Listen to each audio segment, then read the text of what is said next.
You know, the Rig Veda is one of the oldest texts we have. But what if, hidden inside just one of its hymns, there's a secret? A key to understanding, well, everything. I mean, just think about that for a second. What if the universe isn't just a random collection of stuff, but a single, unified poem? It's a huge idea, right? It changes everything, reframing reality not as a bunch of separate pieces, but as one big, interconnected masterpiece. Well, it turns out an ancient Vedic hymn suggests exactly that, and it even gives this cosmic poem a name, Suparna. Okay, so let's dive in. What's the hidden meaning behind this hymn?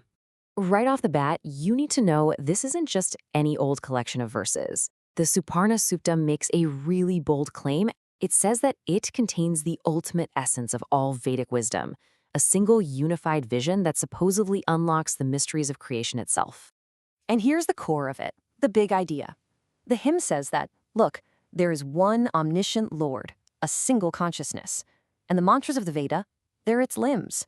This whole creation we see around us is just its expanse, its expression.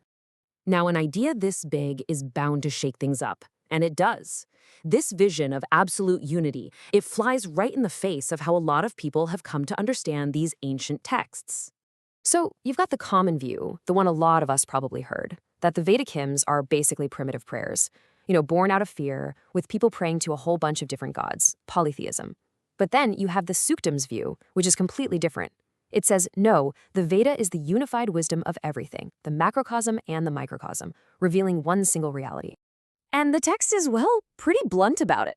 It basically asks, when those who know are singing the glories of the truth, how can the blabbering of polytheism by those who do not know be a base of fact at all? It's a serious challenge, framing it as a case of those who get it versus those who don't. Okay, so how does the hymn even begin to explain this massive idea of a unified reality? Well, it uses some incredible symbolism. And it all starts with a story about three brothers. Now, of course, these aren't literal brothers. They're metaphors for the three worlds, the three basic layers of creation. The first brother represents the world of lights, the realm of pure consciousness, symbolized by the sun. The second one stands for the world of life force, this constant principle of consumption and energy, the thing that's always eating, always moving.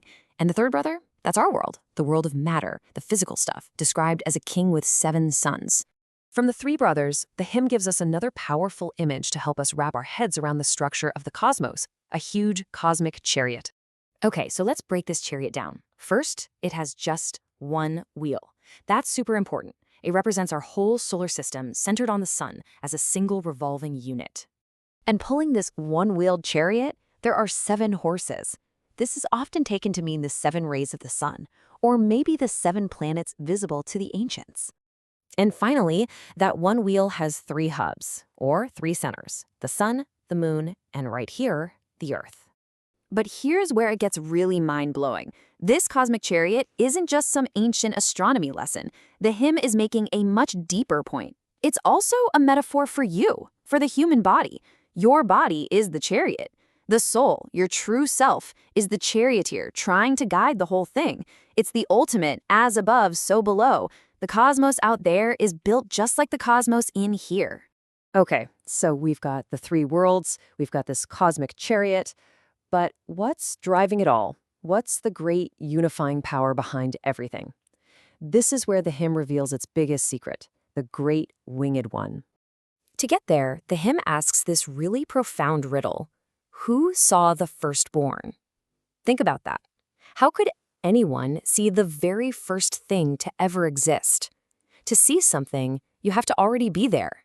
So what was there before the beginning? The answer to that riddle, the name for this ultimate firstborn reality, is Suparna. It literally means the one with majestic wings. And Suparna is so much more than just some mythical bird. Suparna is the unified reality we've been talking about. Those majestic wings, they're the great pairs of existence, like day and night, or birth and death. It's the one being that connects all 3 worlds. You know all those different gods like Indra, Mitra, and Varuna? They're just different names for this one single reality. Suparna is the answer to that cosmic puzzle. How does the formless, the boneless, create the physical world of form, the one with bones? It's the very fabric of creation itself, woven together from what the hymn calls 7 threads of light and sound. And this is the final thought the commentary leaves us with. And it's a real challenge. It says, those who do not know these intricate subtleties cannot have any use with these mantras. What it's telling us is that these hymns aren't just simple stories. They're a kind of code, a map of reality. And if you don't understand the deep symbolism, the words are just empty. The Suparna Suktam is basically an invitation to see the entire world in a new way, not as a jumble of things, but as the single, beautiful flight of Suparna. And it kind of leaves you wondering, doesn't it? What would change if you really started to see the world that way?